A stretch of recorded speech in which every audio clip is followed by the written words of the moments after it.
Today I'm watching the Gilded Age, Season 1, Episode 7. The episode title is Irresistible Change.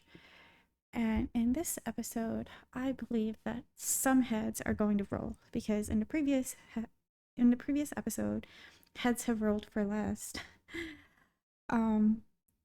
Mrs. Van Rhine's world has slowly turned upside down. Mr. Bannister went behind her back and arranged to serve luncheon at the Russels because their butler is not up to par with the English standards, and he is. So Mrs. Russel was able to convince him, of course, with a bit of money, to serve the luncheon, and someone told on him. They told Mrs. Van Rhijn what he was doing, where he was, and she crossed the street and kind of embarrassed herself because she stormed in there while they were starting their luncheon, and it was definitely awkward. I would have died if I was in her position. And she doesn't lose her composure often. She even said that she felt quite ashamed because she let herself react. And she wasn't able to hold back. So she knows that people are going to talk about it. And then Mrs. Armstrong goes and makes her day worse by telling her that her son Oscar was seen walking around with Mrs. Russell's lady's maid. So she's going to assume the worst, even if she has no idea that her son is actually gay. So in her case, I don't actually know which would be worse. So today we're gonna see like how she's going to handle everything. Like, is she gonna keep Bannister because Bannister said that she wasn't speaking to him? And then there's the whole issue with Gladys. She has now made friends with Clara Astor, and because her last name is Astor, Mrs. Russell is starting to bend over backwards for what Gladys wants. Like, she's now considering maybe having her debut to society. She's letting her out more because she thinks that Gladys might be a way to connect with Mrs. Astor, and when she gets an in with her, she'll be part of the society with mostly the old people. And so there's that. And we also have, of course, Marianne's love affair. Is it really can I consider it a love affair? That story line she has with Mr. Raikes, who has been making his way steadily up, climbing up the social ladder.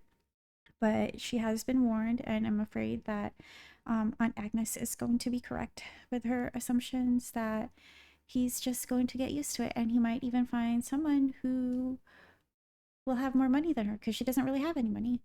And he'll choose someone else because he'll get addicted to the lifestyle. And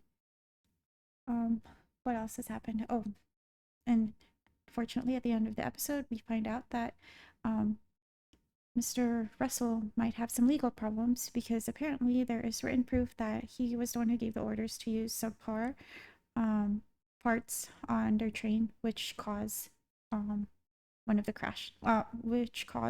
trains to crash. So there's that. We might see a trial regarding that. So yeah, let's get right into episode 7 of The Gilded Age. I see it as a privilege to be called upon to provide a new limb, a new lung, for this mighty city of ours. Together, gentlemen, we are taking a step forward into our shared future, helped by the new technology, which makes what would have been quite impossible for our parents only too possible. Ladies and gentlemen, I give you Union Central Station.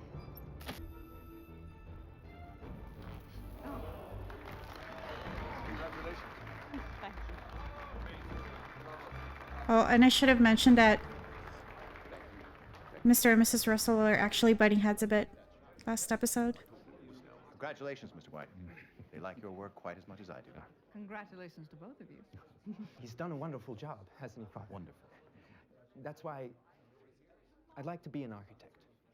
Tell him. I don't understand you. What?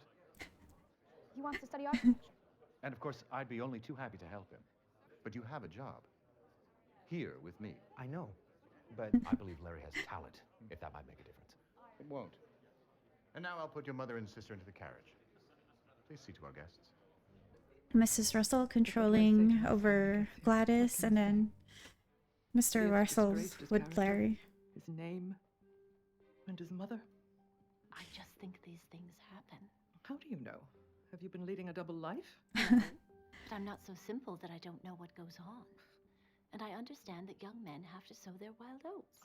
Even if that were true, they do not have to sow them with servants. What would you prefer, an actress or a prostitute? Ada, you are forcing me to reevaluate your character. Well, the point is he's coming for dinner this evening and I don't know what to do. I should do nothing, and say nothing. But of course you won't listen to me. I don't think she can do that. Asked if she might have a precise time to serve the first course this evening. Are they even speaking yet? Ada, dear, would you tell Mrs. Bauer I think it would be nice to sit down to dinner tonight at 8:30? Edison is mounting a demonstration on September 4th. What's he got planned? First, he'll switch on his plant on Pearl Street, but later, at 10, he will illuminate the offices of the New York Times on Park Row. How do you know so much about He it? invited me to attend. What will you do with that? You don't have a bank account. Perhaps I plan to open one, Mrs. Bauer. And I'm going to find out who wrote that letter to Mrs. Van Rhijn, if it's the last thing I do. How? It could have been anyone in the Russell's house. Was it church? He felt insecure. Maybe? Cheer up, Mr. Russell. It can't be as bad as all that. can't it? Another Well, impeccable my father, dress. Or at least we soon will. Is this over architecture? How did you know? Because you told me that day outside Mr. White's office. Cannot deviate from his ambitions. Mother, me, Gladys, we must all keep to the steps he has laid down. You have one life, Mr. Russell. If you take the wrong path, you will pay the price for many years. Now I must escort Pumpkin home.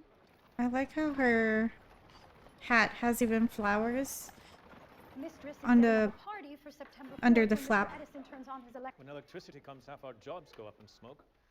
Cooking, cleaning, it'll all be done with electricity before you know it.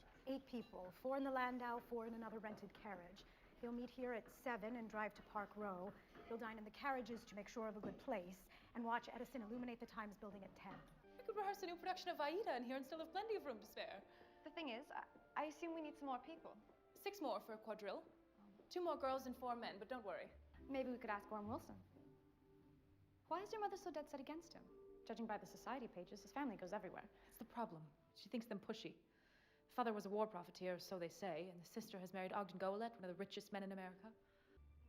We need to be able to tell anyone we ask when the ball is happening. Then we'd better call it off. Why do you say that? Because you won't set a date. Every time I ask, you refuse. That was before the house was ready. Now it is. I'll write to Mr. McAllister to find a date that's free. We don't want to be in competition. The men and girls who will join into a quadrille, should I ask their parents if they mind? Oh, no, they'll all love Gladys and they're dying to see inside this house. Everyone is. Well, I'll ask them to the ball so they can watch their children perform. Slowly getting what she wants. Have you seen the paper that Mr. Dixon says I sent him? Mr. Brand? I've seen it. I'm afraid it appears genuine. We'll have a handwriting expert examine it, of course, but we can't expect too much from that. What does it say exactly? The price is ridiculous. Find a cheaper option. I don't care what it takes or how you do it. Followed by your signature. Certainly sounds like me. But didn't we pay the full price? What happened to the money, Mr. Lewis? Dixon claims the estimate was submitted for payment without his knowledge.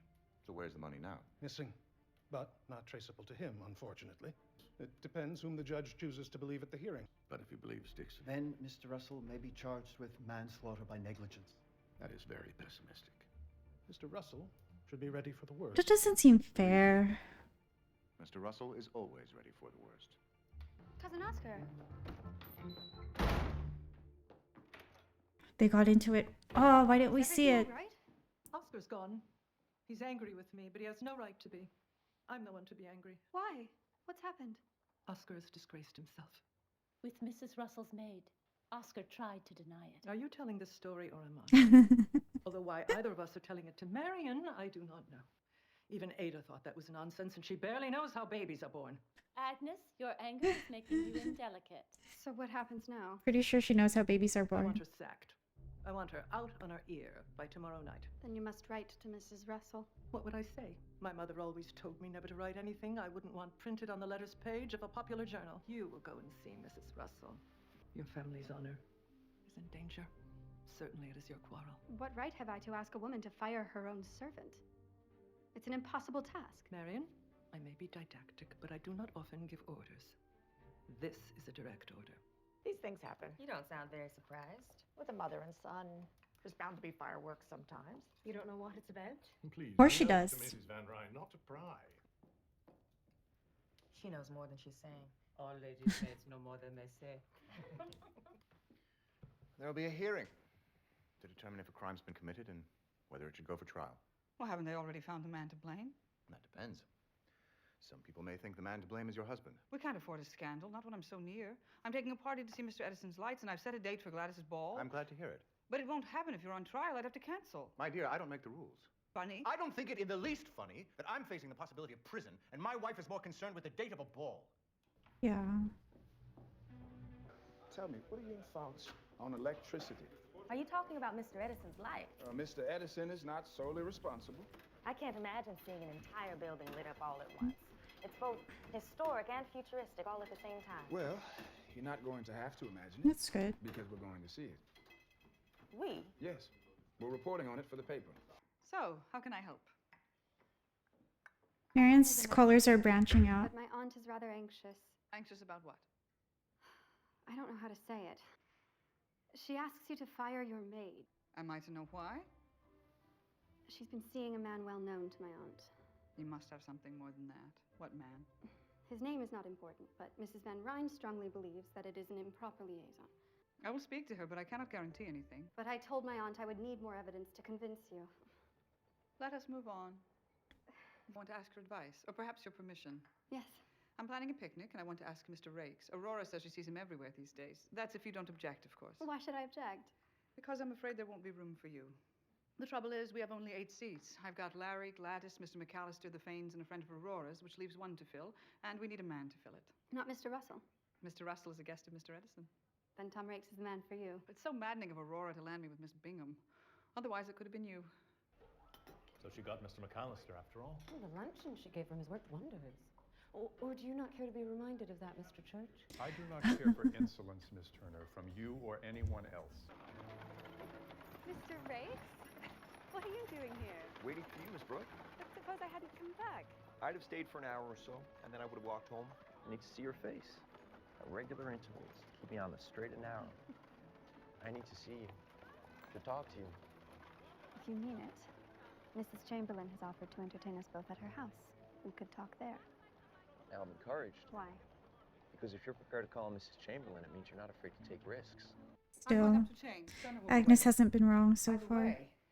Miss Brooke called this afternoon to ask me to dismiss her. What? You're to dismiss Turner? Wasn't it strange? Mrs. Van Rhijn thinks she's been having an affair. I think the culprit must be her son. I'm not completely sure, but that's what I suspect. Oscar Van Rhijn. I had a letter from him today. What did he want? Just to lend me a bit of support. How can anyone believe you'd make direct contact with some minor little cog like Dixon? It's absurd. I do write notes to people in every department. They can prove that. We'll face this together, George. We'll tell them how it's going to be. If it helps you to believe we're in control of things. She won't be persuaded of the truth, so I've had to agree to the lie. So wise. No, I didn't know, but I wouldn't have even if I did. Really? Well, what will be, will be. I don't believe I will take any lessons from Mr. Church, thank you. I should teach him a lesson if I were you. A sharp one. Really making a move on everyone. Turner, I've been thinking, and I wonder if it isn't time for us to take a rest from each other. What? We don't get on as we used to. Is this Mr. Russell's idea? Because No, but he's asked me to give you a good reference, and despite some misgivings, I will. Is she really going? Ask him when it was delivered. When was it delivered, Bannister? Just now, Mum. Just now. Before he goes, tell him to ask John for some tips on serving luncheon. Everything went so smoothly when John was at the helm. Thank you, Bannister. That will be all. We know he spilled wine. When are you Didn't know when to wear the Earned gloves. my forgiveness. Mrs. Russell has fired her maid. I'm amazed. She didn't give a hint of it when I was with her. You must have been more eloquent than you realized. Will you write to her? Of course I won't write to her. She might write back. You must acknowledge the letter. She's done what you asked. Is there Yeah. anything you'd like me to do before you get changed? Please thank Mrs. Russell for this note, but without a trace of warmth. Without a trace of warmth. What is she gonna do now? What are you doing here? Did you have me sacked? No. And I got you a good reference. So I should be grateful. How's the train crash inquiry? What do you care? She's still Very trying. much that you should emerge unscathed. You see, you missed something in me. I was offering you a woman who would devote her life to your success. I'd have loved you to the exclusion of everything else. Well, I'll say goodnight. Let her go. Let her go. Perhaps we'll meet again. I doubt it. Good job, George. Good job. Whew. This is very kind of you. I'm delighted to help. How do you do? I'm Mrs. Chamberlain. But now I have business to attend to. If you'll excuse me. I gather you're going to watch Mr. Edison's Electrics on the 4th? Will you be in Mrs. Russell's party? No. You're to travel and dine in 2 carriages and there's no room. Really? Then why don't I cancel? You can go in my place. Thank you, but no. It would spoil the numbers and it's settled now. Certainly found your way around New York. I envy you. Never mind that now. What should I mind? That I love you. That my love for you is the best part of me by far. Wasn't it time we took control of our own lives? We're young, Marian. We love each other. What more do we need to know? Otherwise, Otherwise, there are so many distractions in New York. So many sideshows. It must be easy for people to drift down the wrong path, even when they know the right one. say that. He's drifting. I just want us to be strong enough to take hold of our future now when we have the chance. He gave you no warning. Nothing. Out of the blue. I shall miss your instruction when I get back in that house. Things will be easier for you soon. Mrs. Russell is bringing her daughter out at last. So you'll be able to meet her all over town. That's good news. Go gently, but get in there fast. Why does it matter so much to you? Because the she-wolf is planning something big for Miss Gladys. And it would warm my heart to see her high hopes shattered. Not much of a compliment for me. Exactly. You're not big enough. From across the street. Miss Turner, is it? It seems she's leaving. Has she written to say goodbye? In a way. And to tell me who wrote the letter, which came while you were serving luncheon and I was across the road in Mrs. Russell's house. When you're young, it feels a small thing to turn your back on society. But as the years go on, it can be a lonely place out there. Make sure you are very much in love as I was, or there may come a day when the road you've taken does not seem worth it. Ever the diplomat. But our love will be enough. I know it. You sound as if you're trying to convince yourself. I am convinced. The fact remains, I don't want a quarrel and I don't want a scandal. Do you love me, Marian? As much as I love you? I don't think she knows. That's what I need to know. What do you think? Marry me. Marry me now.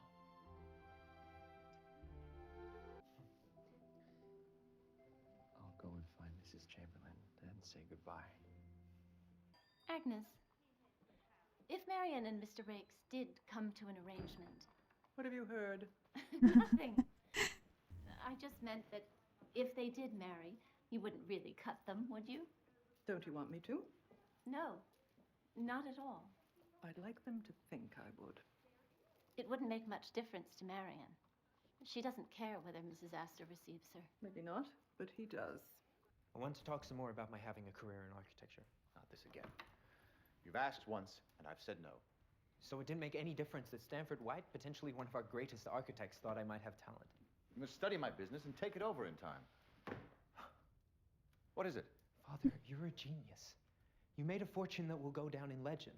I doubt there are a dozen men as successful as you in this country. What chance do you think I have of equaling that if I follow in your footsteps? Wow. I must always be the disappointing son of a great man, the poor second act, the failure. But if I take another path entirely, like architecture, I have the chance to make a mark of my own. A compelling And like argument. companies? Well, you'll find and train men to take them over, who'll protect my future and Gladys's, and make sure the business outlives us all. You're persuasive. Yeah. I'll give you that. And I promise to think about it. But right now I have some pressing matters of my own which stop... Larry has a way with words. The train business. I wish you luck, really. And I wish you luck. I wish you would. Mr. Raikes is an old friend of Marian's, and they met by chance. But was it by chance? The point is, I was pleased to hear how far he's come since he arrived, and I thought you would be too. Has he come so very far? He's friendly with the Raikes now, and the Rockwells, and last week he dined with Mrs. Randolph. Do all his friends have names beginning with R?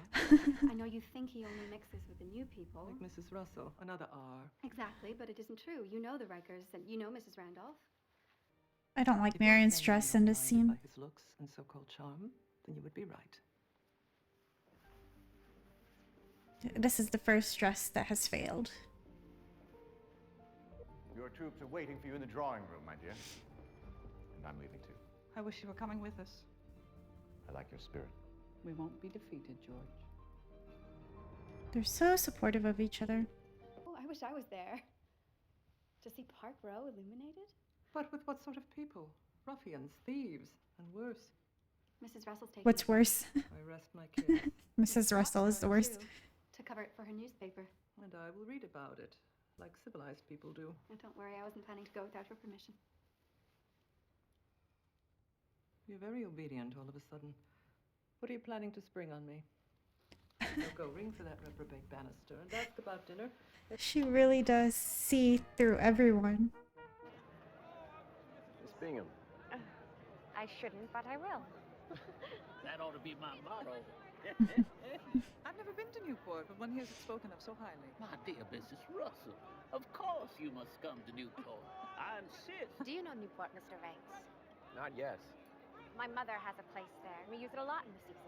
And a very nice place it is, too. You must let me know when you're planning to visit, Mr. Raikes. Won't regret it. Then I shall have to take you up. Distraction. Aurora senses it. Oh my gosh. Ugh. How is it all gonna play out?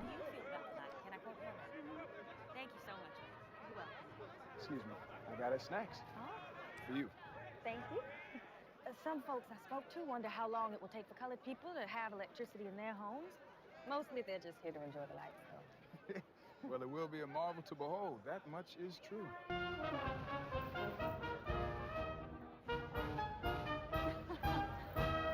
May I introduce Mr. Thomas Edison? Why am I holding my breath? And then it doesn't go on.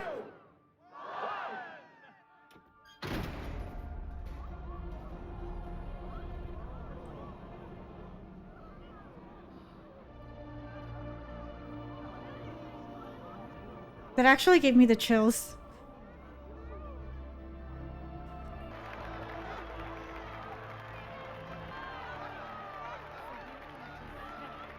This is a turning point in history, Mrs. Russell. Mhm. But are we headed at the Imagine right being alive during that We time. don't have a choice in the matter, Mr. McAllister. We must go where history takes us. So that was season 1, episode 7 of the Gilded Age, and I was able to sneak a peek of the next episode's title, which was Tucked Up in Newport. So it looks like they are making their way to Newport next episode. And definitely Mrs. Russell, because Mr. McAllister invited her to visit, and even Mr. Raikes was invited by that young lady whose name I don't remember, but who appears to be the one that's bound to be his distraction. So, like I've been mentioning for the past maybe 1 or 2 episodes now, I feel like Aunt Agnes is going to be right about him. That he loves the lifestyle, and he's going to end up trading Marianne for someone who has money and connections more than she does. And so I wonder when that will happen. And also, I think that it would be impossible that she's going to end up with the first romantic interest that she has, because Mary and Downton had several beaux before settling with, she didn't settle with Matthew, but you know, they had quite a journey getting there. So I don't think it's going to be as easy for Marianne. Her story isn't going to mimic Mary's, but I do think that there's going to be some similarities there, because, you know, finding the one for you is probably, it's not going to be that easy. I don't think that it'll be depicted as such in the series. And Larry is fighting for his own career, and it does look like Mr. Russell is considering letting him pursue a career in architecture. I certainly hope so. He seems very passionate about it. But then if he has Mr. Russell's approval, will Mrs. Russell go with it also? Hopefully. But she's now seen in public with Mr. McAllister, so a meeting with Mrs. Astor, I feel like, is probably just around the corner. She's even setting a date for Gladys's debut. She's dismissed Miss Turner. So, but Miss Turner looks like she has told Mr. Bannister that Mr. Church was actually the one who told on him to Mrs. Van Rhijn. So we're going to see that in the next episode, how he decides to get his revenge. And yeah, still a lot of very exciting things happening in this episode. I did really like the end with them lighting up the building. Really, I can't imagine being alive during that time when so many major inventions were being made.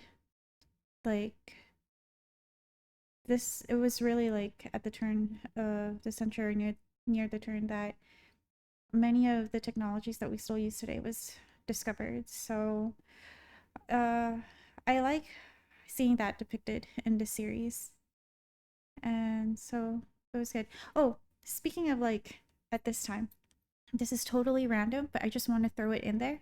I recently watched Around the World in 80 Days with David Tennant. It's not related to the series, but it's set around the same time, like the late 1800s, and it was an excellent show. It was an adventure, and it was like classic adventure. It got my heart racing a few times and had me sitting on the edge of my seat in some of the episodes. And it just this episode kind of reminded me of that because it's set in the same time period. So yeah, if you have not had the chance to watch Around the World in 80 Days, I would highly suggest it. Okay, thank you for watching this episode, and see you in episode 8.